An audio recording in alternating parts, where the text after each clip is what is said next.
Bismillahirrahmanirrahim. Alhamdulillahi rabbil alamin. Bari'ul khalaiqi ajma'in. Wassalatu wassalamu ala ashrafil anbiya'i wal mursalin. Habibi qulubina wa habibi ilahil alamin. Abul Qasimi Muhammad sallallahu alaihi wa alihi tayyibin at-tahirin wa ashabil muntajabin. Sebagaimana kita pahami bahwa pada dasarnya alam materi ini adalah alam yang diciptakan dengan gerak dan perubahan. Dalam artian perubahan dan gerak adalah sesuatu yang inherent dengan alam materi ini. Alam materi ini juga di samping merupakan alam yang senantiasa bergerak dan berubah, juga tempat terjadinya berbagai pertentangan. Di alam materi ini terjadi berbagai pertentangan antara kutub positif dan kutub negatif. Bahkan mengenal salah satu di antaranya dikarenakan lawannya. Mengenal kebenaran karena adanya kebatilan. Mengenal kebaikan karena adanya keburukan. Mengenal keindahan karena adanya kejelekan. Mengenal kejujuran karena adanya kebohongan, dan seterusnya. Kita manusia juga merupakan maujud yang senantiasa mengalami perubahan. Setiap saat kita mengalami perubahan. Nah, perubahan yang terjadi pada diri kita, kadang perubahannya menuju pada kesempurnaan, akan tetapi kadang juga sebaliknya menuju kepada kekurangan. Kalau tinjauan secara perspektif takwini, ya semuanya bergerak menuju Allah Subhanahu wa taala, menuju pada akhir perjalanannya, karena semuanya berasal dari Allah Subhanahu wa taala dan semuanya akan kembali kepada Allah Subhanahu wa taala. Inna lillahi wa inna ilaihi raji'un.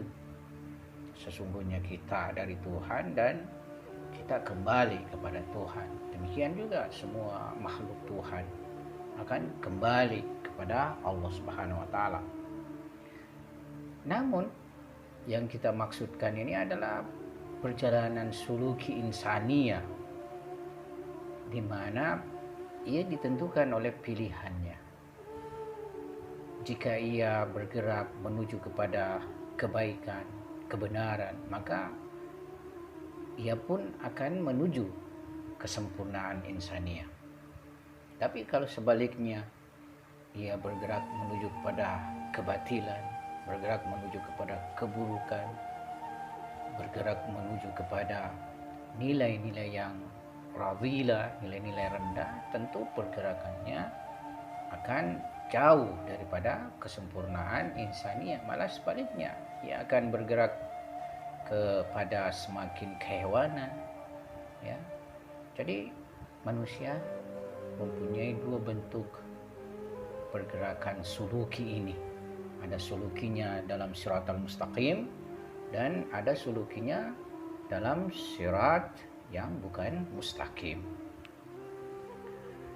Pada kesempatan ini kita akan sedikit menyoal tentang jihad, di mana dalam peristiwa Asyura, jihad ini memanifestasi secara agung, di mana sekelompok kecil manusia yang dipimpin oleh Imam Hussein alaihissalam berjihad di jalan Allah Subhanahu wa taala berhadapan dengan kurang lebih 30.000 musuh-musuh yang berada di jalan taugut atau di jalan syaitan tentunya.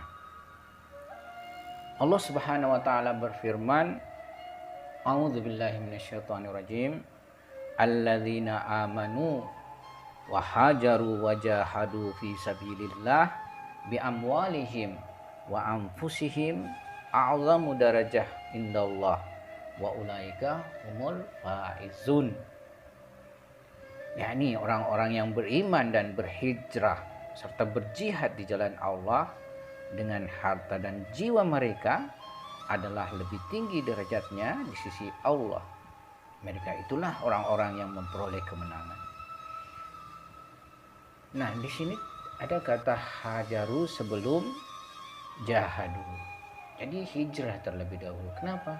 Sebab nafs ini mesti dulu melakukan perpindahan dari berbagai ikatan-ikatan yang memenjarakan dirinya menuju kepada kemerdekaan, menuju kepada kebebasan, sehingga ia sanggup melakukan jihad di jalan Allah Subhanahu wa taala. Ia harus berhijrah terlebih dahulu dari kedudukannya, dari hartanya, dari keluarganya, dari kampung halamannya dan lain sebagainya, kemudian melakukan pergerakan jihad di jalan Allah Subhanahu wa taala. Nah, terkait masalah jihad ini kita akan melihat beberapa riwayat. Pertama, kalau Rasulullah Shallallahu alaihi wasallam, fauqa kulli dzi birrin birrun hatta yuqtalur rajulu fi sabilillah fa idza qutila fi sabilillah falaysa fauqahu. Di atas setiap yang memiliki kebaikan terdapat kebaikan hingga seseorang terbunuh di jalan Allah. Maka ketika ia terbunuh di jalan Allah, tidak ada lagi kebaikan di atasnya. Nah, tentu kita bisa memahami bahwa riwayat ini adalah menjelaskan kita seseorang yang berjihad di jalan Allah, lantas ia mati, maka kematiannya ini merupakan puncak daripada kebaikan yang mana tidak ada lagi di atas kebaikan darinya. Di riwayat lain Rasulullah Shallallahu alaihi wasallam bersabda, "Man mata walam yagzu walam yuhadditsu bihi nafsahu mata ala syubati min nifaq." Jadi kalau seseorang mati tapi tidak ada di dalam dirinya, dia tidak pernah berjihad dan juga tidak punya keinginan berjihad, ya ia mati dalam bagian kemunafikan.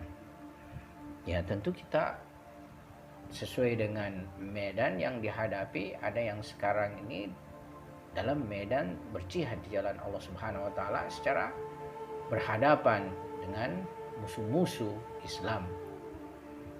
Ya, tapi berbagai juga kondisi kita tidak diperhadapkan dengan persoalan tersebut karena jauhnya medan, karena adanya batas-batas tertentu yang menjadi penghalang terhadap medan tersebut. Ya, boleh jadi jihadnya dalam berbagai bentuknya. Tapi ya, yang dimaksudkan riwayat ini adalah jihad berhadapan dengan musuh, yakni berperang melawan musuh yang memerangi agama, memerangi kebenaran, memerangi ajaran ilahi. Di riwayat yang lain, Amirul Mukminin berkata, "Innal jihada babun fatahahullahu li khassati auliyaihi." Sesungguhnya jihad itu adalah sebuah pintu yang Allah membuka bagi kekasih-kekasih khususnya. Jadi tidak semua juga orang mempunyai keinginan berjihad, tidak semua juga orang melangkahkan dirinya untuk berjihad. Jadi orang yang melakukan jihad ini merupakan orang-orang yang dipilih oleh Allah Subhanahu wa taala. Makanya kematiannya juga memiliki derajat yang sangat tinggi. Di lain riwayat Amirul Mukminin berkata, Innallaha faradal jihada wa azzamahu wa ja'alahu nasrahu wa nasirahu. Wallah ma saluhat dunya wala din illa bihi. Sesungguhnya Allah mewajibkan jihad dan mengagungkannya serta menjadikannya pertolongannya dan penolongnya. Demi Tuhan, perkara pekerjaan dunia dan agama tidak akan terbangun dengan baik kecuali dengan jihad. Ya, jadi pada hakikatnya dengan jihadlah dunia kaum muslimin ini akan terbangun dengan baik, serta dengan jihadlah maka kita akan menegakkan agama ilahi. Ya. Nah, sekarang mari kita lihat apa yang terjadi pada kehidupan pada akhir daripada perjalanan Imam Husain di padang Karbala. Apa yang dilakukan Imam Husain alaihissalam bersama keluarga dan sahabat-sahabat setianya, itu semua tidak lain adalah jihad fisabilillah. Mereka semua rela mengorbankan apa saja yang mereka miliki demi tegaknya agama ilahi dan runtuhnya kezaliman dan kekafiran. Ini semua dapat mereka realisasikan karena dalam kalbu mereka telah memanifestasi kecintaan yang sangat besar kepada Allah dan Rasul-Nya, serta berjihad di jalan Allah dan Rasul-Nya. Ya, mereka terkepung di padang Karbala. Mereka pun kehausan di padang Karbala. Mereka pun terbunuh di padang Karbala. Tapi mereka semua meneguk manisnya dan lezatnya kematian syahid. Suatu bentuk kematian yang paling mulia. Toh pada akhirnya semua manusia akan mengalami kematian. Ada yang kematian dikarenakan sakit, ada yang menemui kematian dikarenakan usia sudah lanjut, ada yang menemui kematian dikarenakan tertabrak dan sebagainya. Pada akhirnya semua akan mengalami kematian. Tapi kematian yang paling mulia, kematian yang sangat agung adalah kematian di jalan membela agama ilahi, membela kebenaran, keadilan, sehingga ia layak mati syahid. Karbala, Imam Husain dan para pengikut setianya, seperti yang dijelaskan oleh sebuah riwayat, ia adalah rangkaian dari dua kata karbun dan bala, yang artinya adalah kesedihan dan derita. Karbala adalah syiar jihad keluarga Nabi yang mulia, yang dipimpin oleh Imam Husain alaihissalam di dalam menegakkan kalimat hak, menegakkan kalimat tauhid. Ia adalah simbol perjuangan Ahlul Bait Nabi dan para pengikutnya di dalam upaya memisahkan antara Islam Muhammadi dan Islam Umawi. Ya, fenomena zaman kita ini, para mujahid yang berjihad di jalan hak subhanahu wa ta'ala berupaya memisahkan antara Islam hakiki Muhammadi daripada Islam buatan Amerika.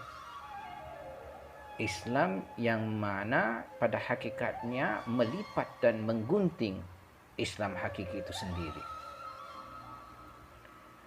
Oleh sebab itu, keagungan peristiwa Karbala sangat jelas terbukti dengan kehadiran Imam Husain alaihissalam beserta sejumlah keluarga dan sahabatnya dalam rangka menegakkan kebenaran serta menumbangkan kebatilan.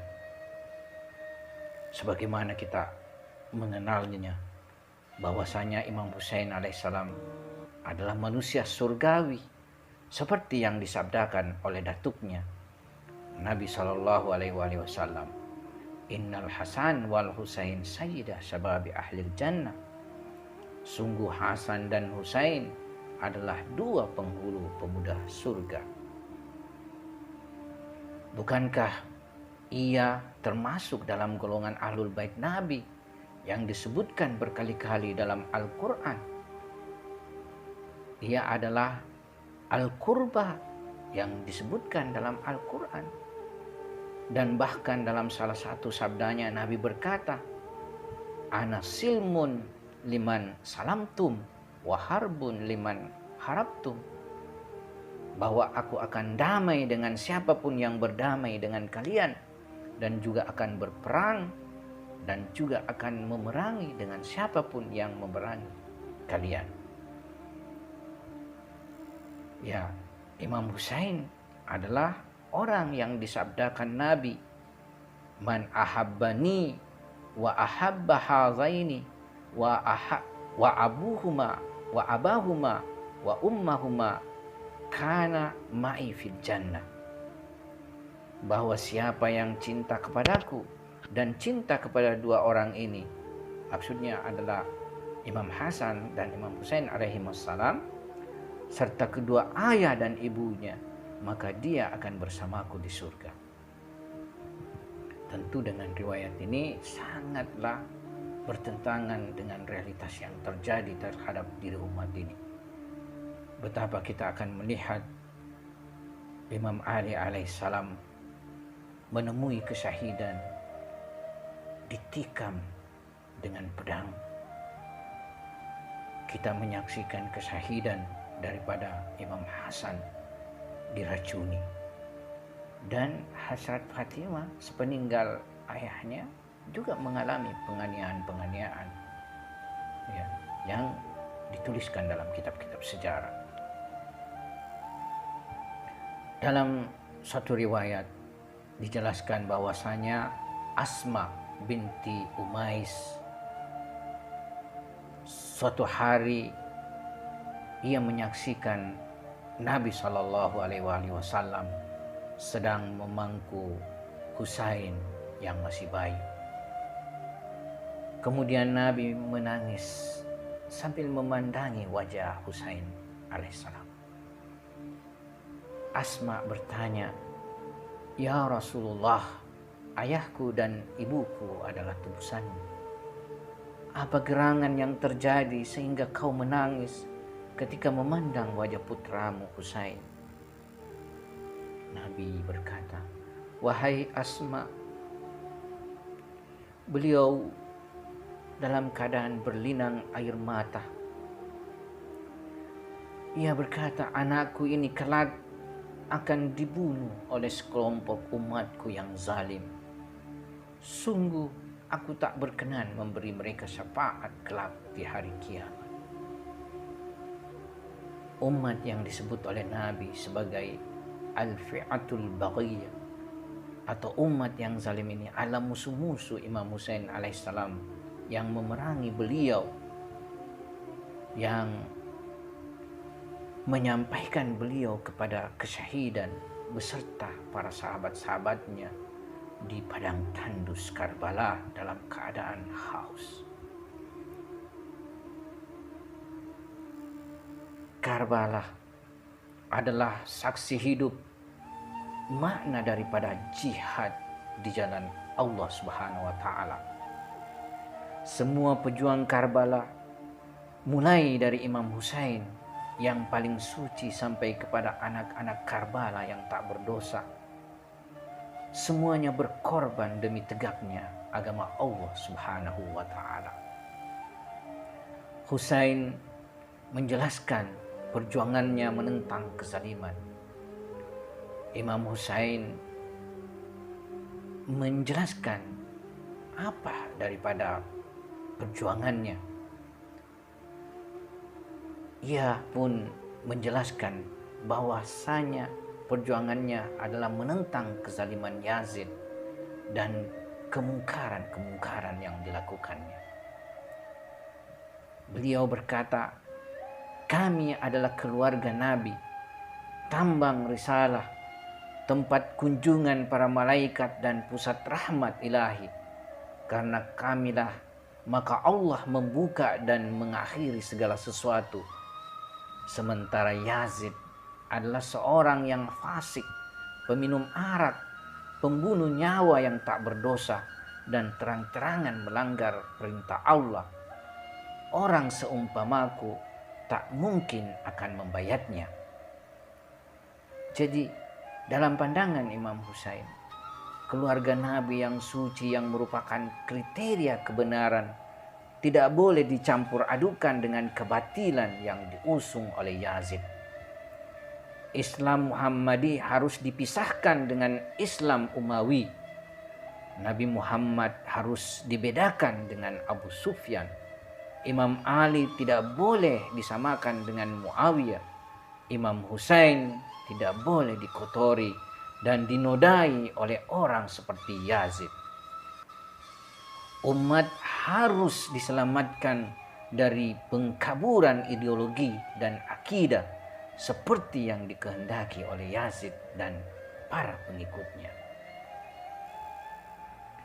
Imam Husain alaihissalam dalam sebuah momen berkata, "Ayuhan nas, dengarlah kata-kataku, dan janganlah kalian terburu-buru ingin memerangiku hingga aku bisa memberi kalian nasihat yang mana kalian berhak mendengarnya. Lihatlah siapa diriku dan diri kalian. Sadarlah dan perhatikan baik-baik kedudukanku di sisi kalian. Apakah kalian boleh membunuhku dan menginjak-ninjak keluargaku? Bukankah aku adalah putra dari putri Nabi kalian dan putra wasinya dan orang pertama yang beriman kepada Nabi Muhammad SAW? Bukankah Sayyidina Hamzah penghulu para syuhada adalah pamanku? Bukankah Ja'far At-Tayyar yang memiliki 2 sayap di surga adalah pamanku? Bukankah kalian pernah mendengar sabda Nabi tentangku dan saudaraku Hasan bahwa kami adalah penghulu pemuda surga? Demi Allah, aku tidak keluar ke Karbala ini dengan keangkuhan dan mencari perang. Sungguh aku keluar ke sini untuk mencari islah demi kepentingan umat Datukku Muhammad sallallahu alaihi wasallam. Aku ingin menegakkan yang ma'ruf dan mencegah yang mungkar. Aku ingin berjalan di jalan Datukku Muhammad dan ayahku Ali Al-Murtada." Perkataan Imam Husain di Karbala ini menjelaskan kepada kita betapa suci perjuangannya, betapa suci jihadnya. Beliau ingin menjunjung tinggi agama Allah dan ajaran datuknya Muhammad sallallahu alaihi wasallam. Beliau siap untuk berkorban apapun demi tegaknya agama ini. Beliau bahkan membawa putra dan putrinya agar mereka juga siap berkorban untuk menyalakan api agama Allah sehingga sinarnya bisa sampai ke seluruh umat manusia dan bisa menerangi seluruh isi jagat raya ini. Ketika tekad sucinya itu terancam dan terhalang oleh musuh-musuh Allah, Imam Husain menjawab dengan kalimat terkenalnya yang kemudian menggerakkan seluruh semangat pejuang Islam yang datang setelahnya. "In kana dinu Muhammad lam yastaqim illa bisayfi faya suyufu huzni."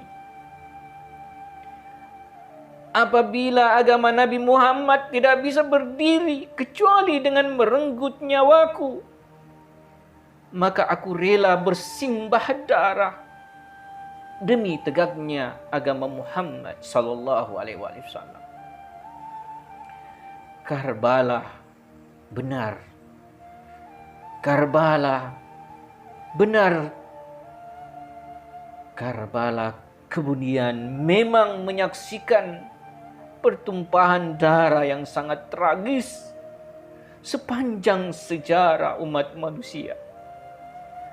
Butir-butir pasir Karbala menyaksikan kesetiaan sejumlah orang-orang mukmin yang cinta kepada Allah, cinta kepada agamanya, cinta kepada nabinya, dan cinta kepada ahlul bait nabinya. Satu persatu sahabat Imam Husain meneguk cawan manisnya dan lezatnya kesyahidan. Kini tidak tersisa lagi sahabat-sahabat beliau. Semua telah pergi bertemu dengan datuknya Rasulullah sallallahu alaihi wasallam. Tatkala itu pun Ali Akbar minta izin dari ayahnya untuk keluar ke medan perang Karbala. Pemuda tampan ini adalah putra Al-Husain yang berwajahkan datuknya Muhammad sallallahu alaihi wasallam. Sehingga Imam Husain sering berkata, apabila kami rindu kepada Rasulullah, maka kami akan melihat wajah Ali Akbar.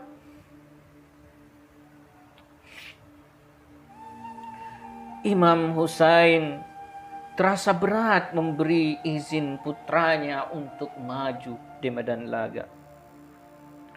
Apakah ia akan biarkan Ali Akbar pergi menjemput maut? Imam Husain mengangkat tangannya ke arah langit dan berdoa, saksikanlah ya Allah, telah menghadap mereka seseorang yang paling mirip wajahnya dengan wajah Rasul. Ali Akbar pun keluar dengan ketangkasan perang yang diwarisi dari kakeknya Ali bin Abi Thalib. Lebih dari 100 musuh-musuhnya tewas di pedangnya. Akan tetapi kehausan yang mencekiknya memaksanya pulang ke kemah ayahnya. Ia berkata, wahai ayahku tercinta, rasa haus telah mencekikku. Besi berat ini telah menghimpitku. Adakah setetes air yang bisa kuteguk? Di dalam riwayat dijelaskan bahwa Imam Husain memberikan kepadanya cincinnya untuk dikecup. Sebagian yang lain menjelaskan bahwa Imam Husain mengulurkan lidahnya untuk diisap oleh putranya tercinta.